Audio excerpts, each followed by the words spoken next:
আসসালামু আলাইকুম রহমতুল্লাহ। সুপ্রিয় দর্শক, শাহবাগ থানার ভিতরে ডাকসু এবং শিবির নেতাদের এবং সাংবাদিকদের উপর যে ছাত্রদল নেতাকর্মীরা হামলা করে তাদেরকে আহত করেছিল, তো তারা মোটামুটি সুস্থ হয়েছেন, কিছুটা সুস্থ হয়েছেন।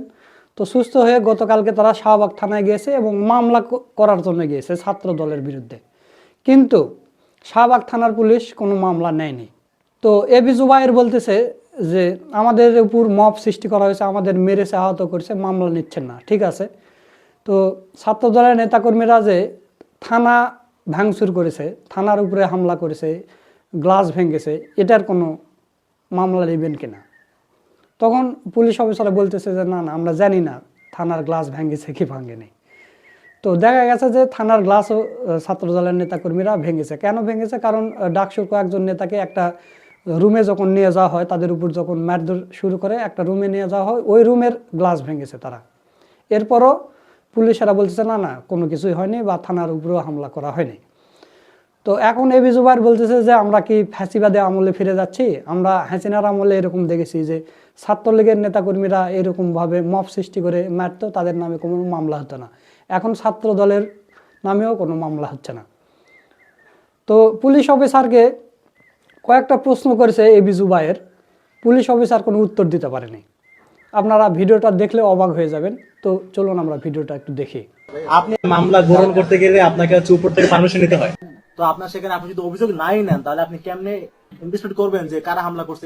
আপনার থানায় ভাঙচুর করা হয়েছে, আপনারা দেখবেন না? আপনি জানেন না এটা? জানেন না? আপনি বলছেন জানেন না, আপনি বলছেন জানেন না? আপনি বলেন নাই? অন করে রেকর্ড আপনি বলেন নাই কথা? মানে আপনি এটা বলতেছেন যে আপনার প্রত্যেকটা মামলা গ্রহণ করতে গেলে আপনাকে হচ্ছে উপর থেকে পারমিশন নিতে হয়, এরকম? মানে আপনারা সবগুলো মামলা আছে কথাবার্তা বলে তা বলেন, মানে আপনার উপর থেকে কথা বলা ছাড়া কোনো মামলা নেন না? কথা বলি মানে আপনি হচ্ছে আমার টুবি, মানে আপনি হচ্ছে একদম স্পেসিফিক বলেন। আপনারা হচ্ছে কোন একটা মামলা, কোন একজন ভিকটিম, একদম যার প্রত্যক্ষ মার খাওয়া, সে এসে মামলা করবে, এক্ষেত্রে আপনারা হচ্ছে মামলাটা গ্রহণ করবেন কি করবেন না, এটার জন্য আপনার উপরে কথা বলতে হয়, এরকম? মানে আপনি আমাকে হ্যাঁ অথবা না বলেন, হ্যাঁ অথবা না বলেন। মানে আপনারা হচ্ছে প্রত্যেকটা মামলা গ্রহণের উপরে কথা বলেন। আমি শুধু হ্যাঁ অথবা না বলবেন, যে আপনারা হ্যাঁ অথবা না, মানে আপনারা হচ্ছে যে কোনো মামলা গ্রহণ করতে গেলে উপরে কথা বলতে হয় আপনার, তাই তো? মানে উপরে কথা বলা ছাড়া আপনি মামলা গ্রহণ করেন না, উপরে কথা না বলে মামলা গ্রহণ করেন না আপনারা, এরকম? I was the witness. আমি যখন হচ্ছে এখান থেকে আমাকে মারার পরে একটা অংশ আমাকে হচ্ছে যখন ওই যে ডিউটিরত অফিসার রুমে নিয়ে গেছে, সেখানেও সন্ত্রাসীরা বাইরে থেকে আক্রমণ করেছে, থানার কয়েকটা কাজ ভেঙেছে। এটা আপনারা জানেন না? আচ্ছা ঠিক আছে, আপনি জানেন না, আমরা এখন সামনে যাবো, এখানে দেখবো কাজ এখন আছে কিনা, ওখানে কাজ ভাঙা আছে কিনা দেখবো। আপনি আপনি আপনি হচ্ছে একজন উচ্চপদস্থ কর্মকর্তা, আপনি জানেন না থানার ভিতরে কি হয়েছে আপনার, আপনি সেটা বলতে পারতেছেন না। আমরা এখন মিটিং নিয়ে যাবো, আপনি থানার কাজ ভাঙা আছে কিনা দেখবো এখানে। আপনি কেন বলেন আপনি জানেন না এই কথাটা? না না, আপনি কেন বলছেন? আপনার থানায় ভাঙচুর করা হয়েছে, আপনারা দেখবেন না? আপনি জানেন না এটা? না না, আপনি বলছেন জানেন না, আপনি বলছেন জানেন না? আপনি বলেন নাই? অন করে রেকর্ড আপনি বলেন নাই কথা যে আপনি জানেন না? আপনি বলেন নাই? সবার রেকর্ড আপনি বলেন নাই কথা? আচ্ছা ভাই, আপনি মাত্র বলছেন আপনি জানেন না ভাই। কেউ আজ হোক বা 50 বছর পরে হোক, যারা যারা এই হামলার সাথে জড়িত ছিলেন, যারা যারা উস্কানি দিয়েছেন, পরিকল্পনা করেছেন, প্রত্যেককে বিচারের মুখোমুখি করা হবে। আমি আজকে এখান থেকে দীপ্তকণ্ঠে বলে যাচ্ছি, আমি যদি বেঁচে নাও থাকি, আমি যদি মরেও যাই, শহীদ হয়ে যাই, তারপরও এদের প্রত্যেকের বিচার এই বাংলাদেশের মাটিতে হবে হবে হবে ইনশাআল্লাহ। সুপ্রিয় দর্শক, আপনারা এবি জুবায়েরের ভিডিওটা দেখলেন। তো এই বিষয় নিয়ে আবার অসাধারণ একটা অ্যানালাইসিস করেছেন আমাদের বড় ভাই মোহাম্মদ সোলাইমান। তো চলুন সেই ভিডিওটা একটু দেখে আসি। এবি জুবায়ের, মোসাদ্দেক, ডাকসু নেতা, তারা কি জিনিস এবার তারেক জিয়া টের পাবেন। কত ধানে কত চাল, তারেক জিয়া এবার টের পাবেন। আর সেখানে ছাত্র দল, বিএনপি এরা তো কিছুই না। অনেক চাঞ্চল্যকর ইশারা, ইঙ্গিত বের হয়ে আসে। দর্শক, ডাকসু নেতা এবি জুবায়ের এবং মোসাদ্দেক, এদের পুরোটাই কলিজা। এরা জীবনের পরোয়া করে না। জীবনের পরোয়া সাদিক ক্যামেরা বার অনেকেই করে না, কিন্তু তিনটা লোকের কথা আমি বলবো। হয়তো বা তারা একসময় শিবির করে থাকতে পারে, আই ডোন্ট নো। তবে একজনের সম্পর্কে নিশ্চিত জানি, রাজশাহী বিশ্ববিদ্যালয়ের জিএস সালাউদ্দিন আম্মার, মোসাদ্দেক, এবি জুবায়ের, এই ছেলেগুলো প্রথম কথা, এরা জীবনের পরোয়া করে না, পৃথিবীর কোনো শক্তি এদেরকে থামাতে পারবে না, নাম্বার ওয়ান। দ্বিতীয় হচ্ছে এবি জোবায়ের, মোসাদ্দেক, এদের কোনো হাইকমান্ড নাই, এদের কোনো মাদার পার্টি নেই। এ কারণে এরা এদের নীতি নৈতিকতা বোধ থেকে যা ইচ্ছা তা বলেন, বেপরোয়া।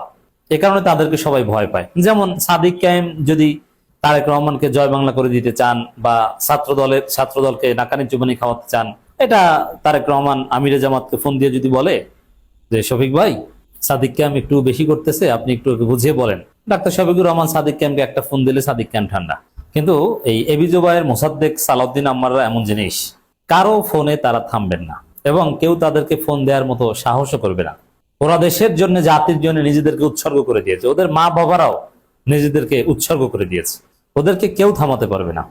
তো দর্শক, ওদেরকে মেরেছে থানার মধ্যে। বাংলাদেশ যা একটা অসভ্য বর্বর রাষ্ট্র, একটা মব স্টেট, মবক্রেসি চলে, তার প্রমাণ হচ্ছে থানার ভিতরে নির্বাচিত প্রতিনিধিদেরকে বেধড়ক পেটানো হয়, তার কোনো বিচার হয় না। হ্যাঁ, ওরা মার খেয়েছে, আহত হয়েছে, হসপিটালে চিকিৎসা নিয়েছে, কয়েক গুণ শক্তি নিয়ে ফিরে এসেছে। ফিরে এসে ঢাকা বিশ্ববিদ্যালয়ের বিএনপির যে লাগার এলাকা ধান লাগা ভিসি, সেই ভিসির কাছে বিচার চাইতে গিয়েছেন।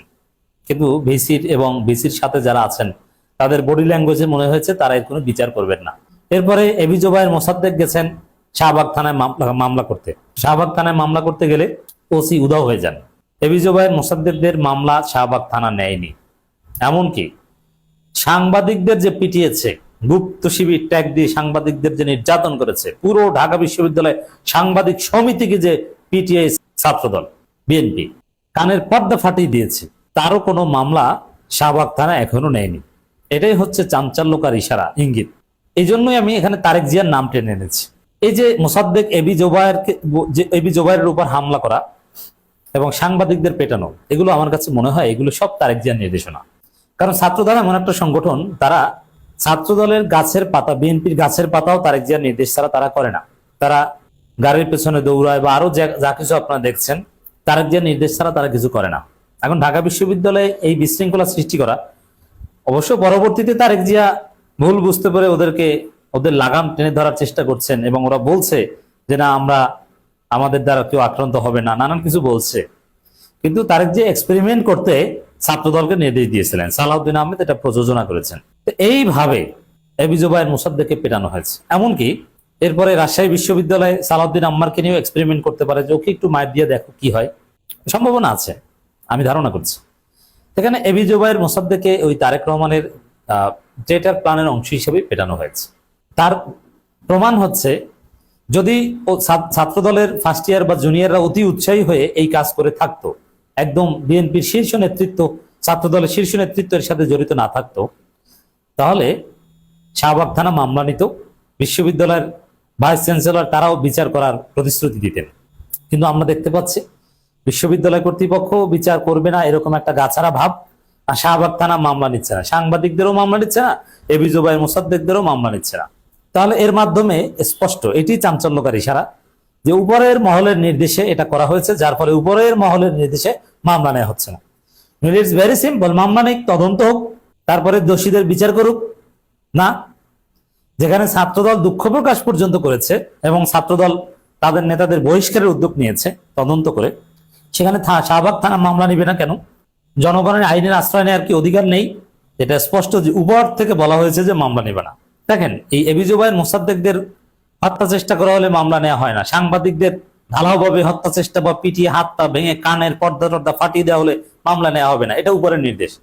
কিন্তু জামাত এমপিকে হত্যা চেষ্টা করা হয়েছে, সেখানে মামলা নেওয়া হয়েছে এবং 9 জনকে গ্রেপ্তার করা হয়েছে। অবশ্য অনেকে এখনো ঘুরে বেড়াচ্ছে, কিন্তু 9 জনকে তো গ্রেপ্তার করা হয়েছে। কেন? এটা উপরে নির্দেশ। উপরে বলছে যাক, এমপি তো কয়েকজনকে ধরেছে। আর মোসাদ্দেক, এবি জোবায়ের, ও তো আমাদের আব্বা বলেছে যে ওদেরকে সাইজ করতে, তো এখানে তো মামলা নেওয়া হবে না। এবং ওই যে কিরিচ দিয়ে কুপিয়ে ছাত্রদলের নেতারা শিবির নেতার পায়ের রগ এবং গোড়ালি কেটে দিয়েছে, তাকেও গ্রেপ্তার করা হবে না, এটাও হাইকমান্ডের নির্দেশ। অবশ্য এগুলোর মাধ্যমে এইভাবে এক্সপেরিমেন্ট করে পরবর্তীতে ওদেরকে ভালো হতে বলেছে, মানে এইসব মারামারি করতে নিষেধ করেছে। কিন্তু যেহেতু করার নির্দেশনাটাও উপরের ছিল, এই কারণে মামলা নেওয়া হচ্ছে না। মামলা নিলে আমরা মনে করতাম যে সন্ত্রাসীরা অতি উৎসাহী হয়ে মব সৃষ্টি করেছে, কিন্তু মামলা না নেওয়ার মাধ্যমে স্পষ্ট যে এই মব এটা বিএনপির উচ্চ পর্যায়ের নির্দেশে হয়েছে। এটাই হচ্ছে চাঞ্চল্য। Very simple. ডাকসু নির্বাচিত প্রতিনিধিদের কিভাবে মারা হয়েছে ক্যামেরার সামনে, সাংবাদিকদের কানের পর্দা ফাটিয়ে দেওয়া হয়েছে, তারপর মামলা নেওয়া হবে না? এটা কোন অসভ্য রাষ্ট্রে আমরা বসবাস করছি?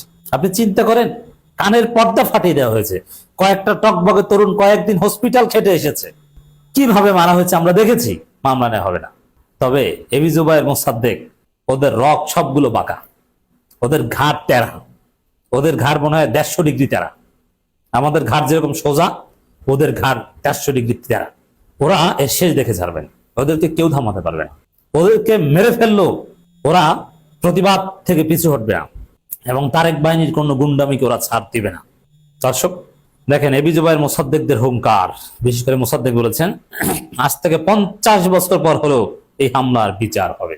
কেউ আজ হোক বা 50 বছর পরে হোক, যারা যারা এই হামলার সাথে জড়িত ছিলেন, যারা যারা উস্কানি দিয়েছেন, পরিকল্পনা করেছেন, প্রত্যেককে বিচারের মুখোমুখি করা হবে। আমি আজকে এখান থেকে দীপ্তকণ্ঠে বলে যাচ্ছি, আমি যদি বেঁচে নাও থাকি, আমি যদি মরেও যাই, শহীদ হয়ে যাই, তারপরও এদের প্রত্যেকের বিচার এই বাংলাদেশের মাটিতে হবে হবে হবে ইনশাআল্লাহ। এই হুঙ্কারের মাধ্যমে বোঝা যায় যে এবি জুবায়ের মোসাদ্দেক ওরা কি জিনিস।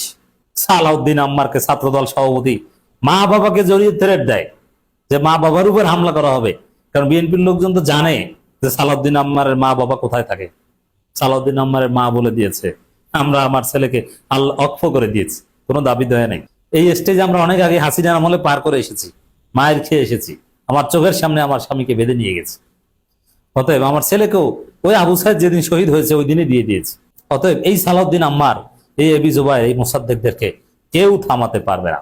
তারেক জিয়া এই 3 জনকে ভয় পান এবং এই 3 জনকে টার্গেট করেছেন, এবং তারেক রহমানের পক্ষ থেকে এই 3 জনকে নানানভাবে হুমকি দামকি দেওয়া হচ্ছে।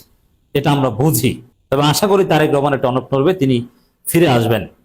যে তরুণদের সাথে লাগতে যাওয়ার ফল ভালো হয় না। সুপ্রিয় দর্শক, আপনারা সুলাইমান ভাইয়ের ভিডিও সহ পুরো ভিডিওটা দেখলেন। তো আজকের এই ভিডিওটা আপনাদের কাছে কেমন লেগেছে? যদি ভালো লাগে ভিডিওটা শেয়ার করবেন। সকলকে ধন্যবাদ। আসসালামু আলাইকুম ওয়া রাহমাতুল্লাহ।